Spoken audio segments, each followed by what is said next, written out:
तो पिछली क्लास में आप लोगों ने चैप्टर नंबर 8 स्टार्ट किया था, आउटकम्स ऑफ डेमोक्रेसी। और इसमें हमने ये डिस्कस किया था कि कैसे कंट्रीज़ जो होती हैं वो डेमोक्रेसी को क्लेम करती हैं कि हम डेमोक्रेटिक हैं, है ना? हमने ये क्वेश्चन भी डिस्कस किया था। और हम लोगों ने ये भी डिस्कस किया था इस चैप्टर में कि डेमोक्रेसी क्यों एक बेटर फॉर्म ऑफ गवर्नमेंट है अगर हम बाकी नॉन डेमोक्रेसी से कंपेयर करें उसको। तो आज हम ये डिस्कस करते हैं कि डेमोक्रेसी, हमने ये तो देखा था पिछली क्लास में कि एक बेटर फॉर्म ऑफ गवर्नमेंट होती है, या हमने देखा था कैसे कंट्रीज अपने आप को क्लेम करने की कोशिश करते हैं कि हम डेमोक्रेटिक हैं। अब एक इम्पॉर्टेंट चीज़ आती है डेमोक्रेसी में, अकाउंटेबिलिटी, लेजिटिमेसी और रिस्पॉन्सिवनेस। तो कैसे एक डेमोक्रेसी में ये तीनों चीज़ें हमें देखने को मिलती हैं। तो क्वेश्चन लिखिए आप लोग, how does democracy produce an accountable, number one, responsive, number two, and legitimate government?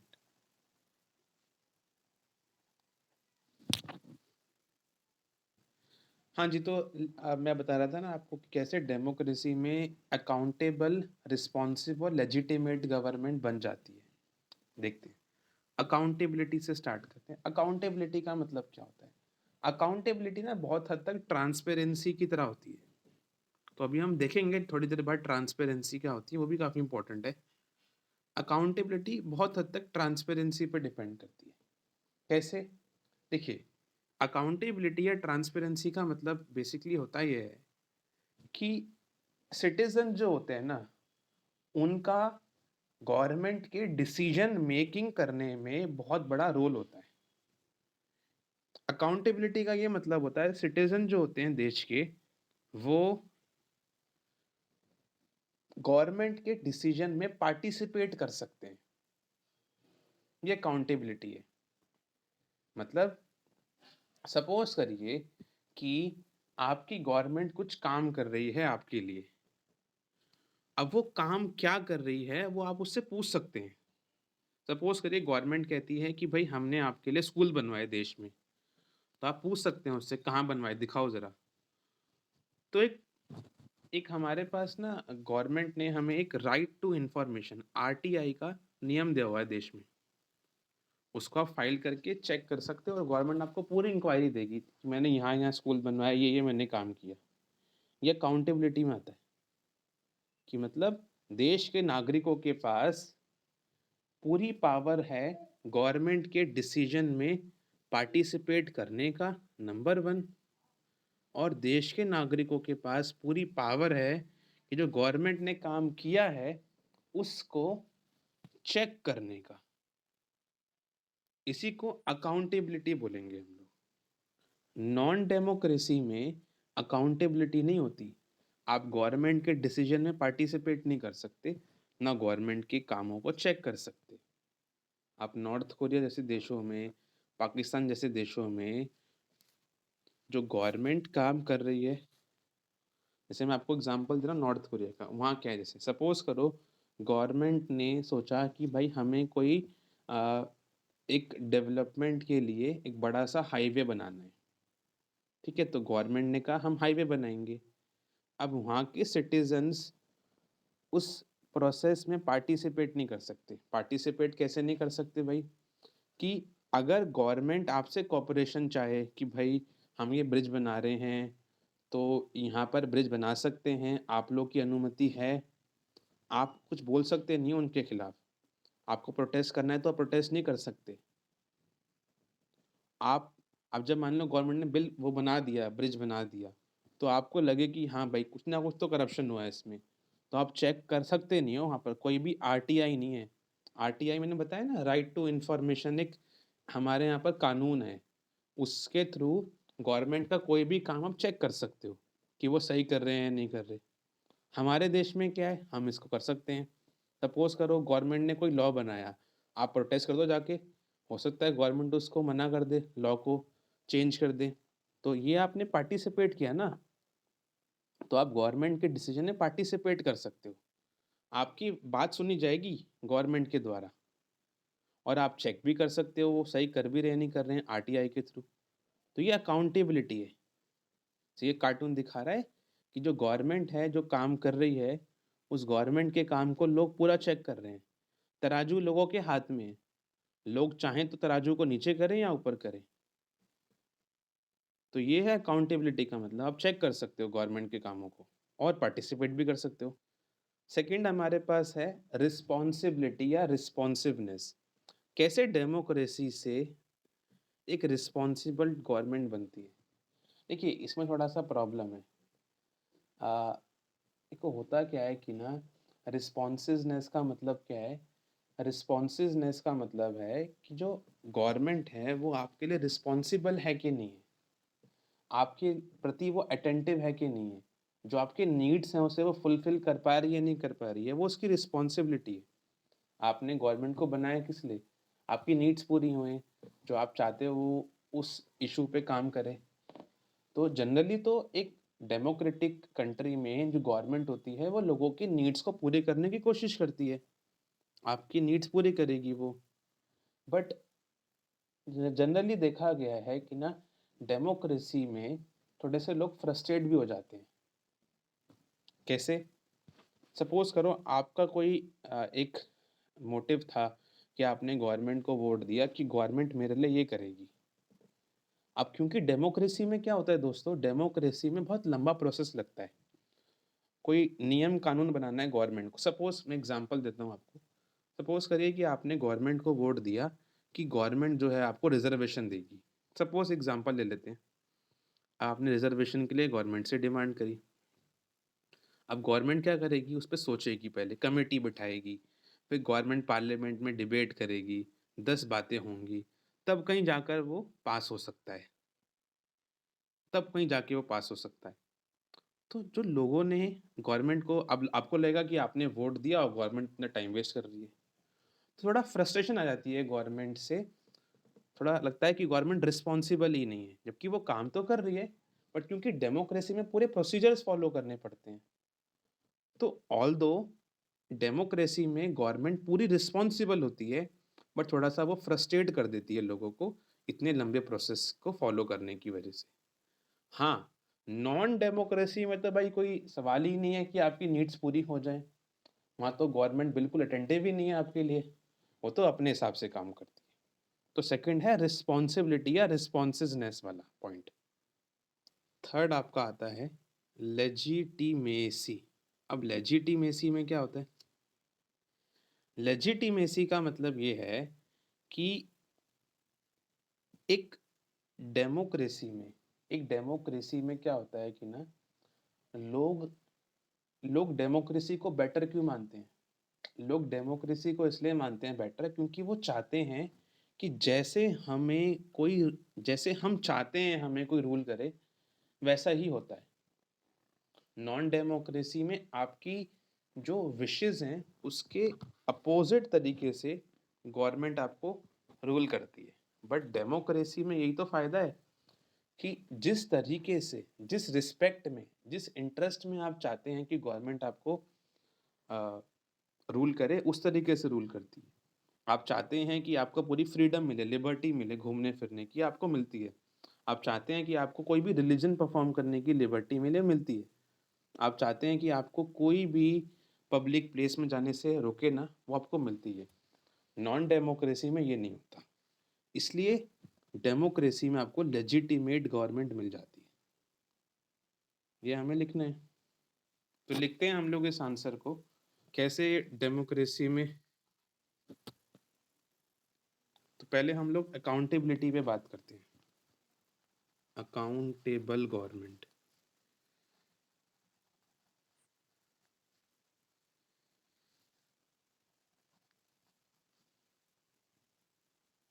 तो अकाउंटेबल गवर्नमेंट कैसी होती है? जो डेमोक्रेसी प्रोवाइड करेगी। पहला point, there is a transparency in the decision making process. Accountable government के अंदर ट्रांसपेरेंसी होती है डिसीजन बनाने में। सेकंड, व्हेनेवर पॉसिबल, जब पॉसिबल हो सकता है, सिटीजन्स जो होते हैं वो डिसीजन बनाने में गवर्नमेंट के पार्टिसिपेट करते हैं। Citizens participate in the decision making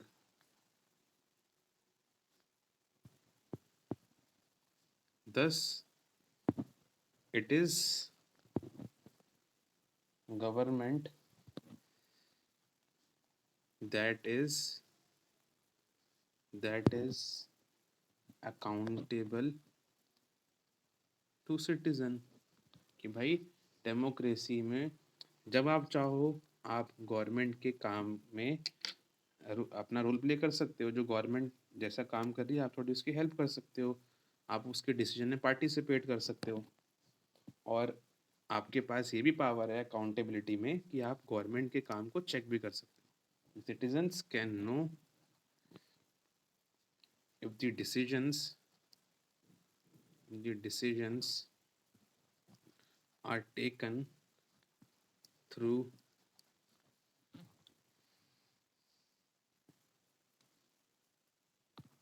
correct procedure। For example, in India there is हमारे पास एक राइट टू इंफॉर्मेशन, आरटीआई का, राइट टू इंफॉर्मेशन का एक नियम है, एक्ट है। There is RTI, right to information act,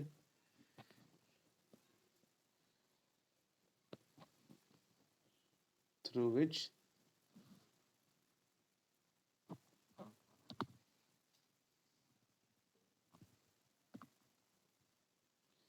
citizens can check government accountability, कि गवर्नमेंट कितनी अकाउंटेबल है, कितना वो गवर्नमेंट जो है सही तरीके से काम कर रही है, तो आप वो चेक कर सकते हैं। Can check government accountability.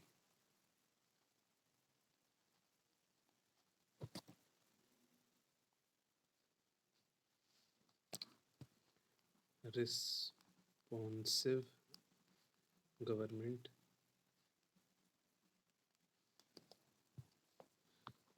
Generally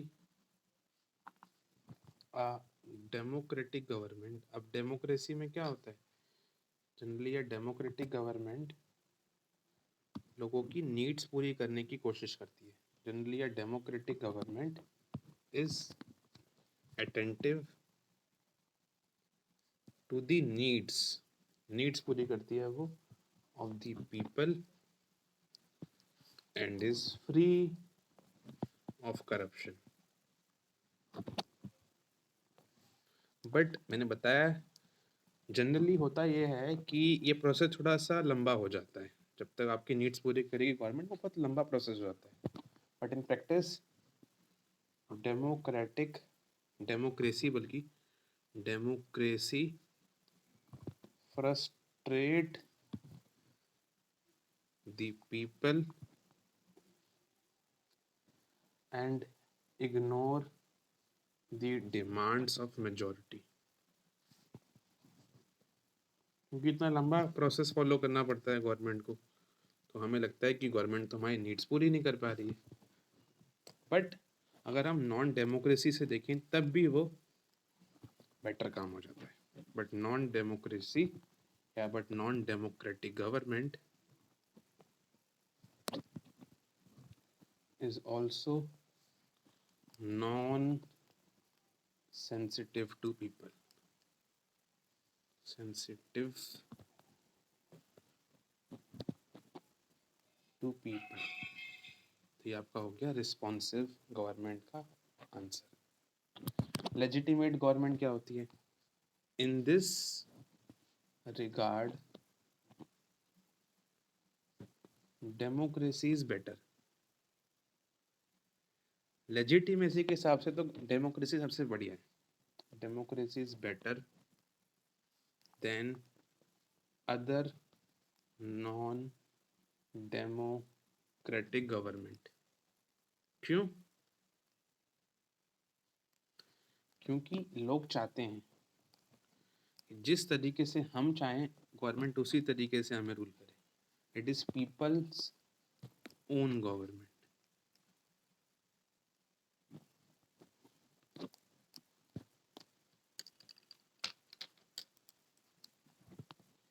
People wish to be ruled by their representative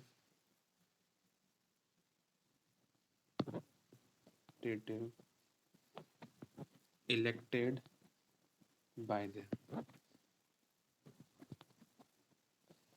They also believe that democracy is suitable for their country. तो लेजिटिमेसी या लेजिटिमेट गवर्नमेंट क्या होती है? लेजिटिमेसी या लेजिटिमेट गवर्नमेंट वो होती है कि जब लोग चाहें कि भाई जिस तरीके से हम चाहते हैं हमें रूल होना, गवर्नमेंट उस तरीके से रूल करे। ये नहीं कि अपने हिसाब से गवर्नमेंट काम करे। तो इसलिए एक लेजिटिमेट गवर्नमेंट बढ़िया होती है बाकी सब। अब आती है बात कि एक ट्रांसपेरेंट गवर्नमेंट क्या होती है, या what is transparency? What is transparency? Question mark. और उसका इंपॉर्टेंस क्या है? What is its importance in a democratic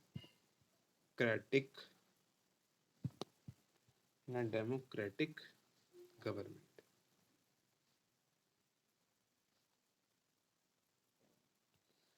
transparency क्या होती है? ट्रांसपेरेंसी का मतलब है कि जो लोग होते हैं, जो पीपल होते हैं डेमोक्रेसी में, उनके पास एक राइट है, एक तरीका है गवर्नमेंट के डिसीजन मेकिंग प्रोसेस को एग्जामिन करने का, उसको पता लगाने का। इसी को ट्रांसपेरेंसी बोलते हैं। ट्रांसपेरेंसी का मतलब क्या है भाई? एक सिंपल इंग्लिश वर्ड है ट्रांसपेरेंसी। अगर उसको सोचोगे तो क्या समझ में आएगा आपको? ट्रांसपेरेंसी क्या है? ट्रांसपेरेंसी का मतलब ये है कि ये जनता खड़ी है सामने, ये आपके नेताजी खड़े हैं, इनके सामने आपने रख दिया ये मिरर। आप इस मिरर के आर पार देख पाए नेताजी को, यही तो है ट्रांसपेरेंसी। मतलब कि जो गवर्नमेंट कर रही है आप पूरे अवेयर हैं उसके बारे में, जो गवर्नमेंट करना चाहती है आप उसके बारे में भी अवेयर हैं, और जो गवर्नमेंट नहीं कर रही है उसके बारे में भी आप अवेयर हैं। मतलब लोगों के पास वो राइट्स हैं नंबर वन, और लोगों के पास वो तरीका है नंबर टू, कि जिससे वो गवर्नमेंट के डिसीजन मेकिंग प्रोसेस को एग्जामिन कर सके कि गवर्नमेंट की मंशा क्या है और गवर्नमेंट क्या करना चाहती है। इसे हम ट्रांसपेरेंसी बोलते हैं। अब ट्रांसपेरेंसी का फायदा डेमोक्रेसी में क्या होता है? ट्रांसपेरेंसी की वजह से, अगर ट्रांसपेरेंसी है, लोगों को पता है कि भाई हमारे पास अपने राइट्स हैं, हमारे पास वो तरीके हैं जिससे हम पता लगाएंगे कि नेताजी कर जो रहे हैं वो सही है कि नहीं है। तो ट्रांसपेरेंसी से होगा क्या? गवर्नमेंट को अकाउंटेबिलिटी आ जाएगी। मैंने बताया ना अभी अकाउंटेबिलिटी क्या थी। अकाउंटेबिलिटी ये थी कि लोगों के पास गवर्नमेंट के डिसीजन मेकिंग प्रोसेस में ताकत है कि वो पार्टिसिपेट करें, तो लोग गवर्नमेंट के डिसीजन में पार्टिसिपेट करेंगे। एक चीज़। दूसरा, फिर गवर्नमेंट को प्रोसीजर्स फॉलो करने पड़ेंगे पूरे। वो कुछ करप्शन नहीं कर पाएगी, वो कुछ चीटिंग नहीं कर पाएगी। तो ये फायदा है डेमोक्रेसी में ट्रांसपेरेंसी होने का। तो ट्रांसपेरेंसी क्या है पहले वो लिखते हैं।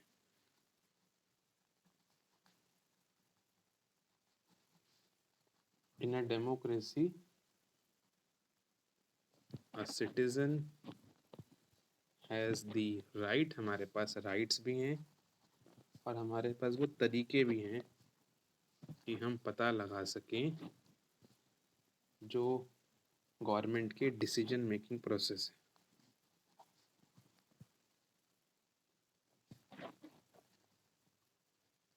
This is called transparency.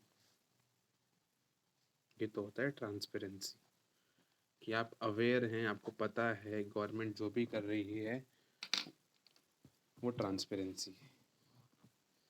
इसका इम्पोर्टेंस क्या है? Transparency is important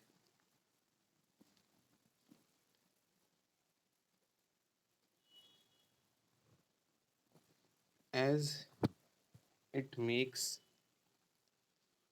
democracy, as it makes government, ऐसे लिखो, government in democracy, as it makes government in democracy to follow procedures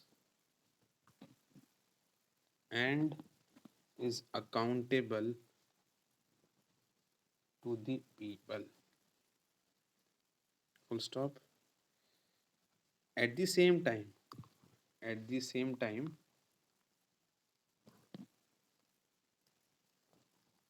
democratic government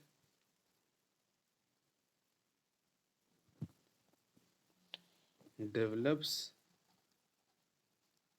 mechanism for citizens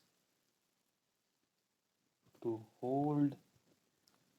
the hold the government accountable and mechanisms to take in decision making.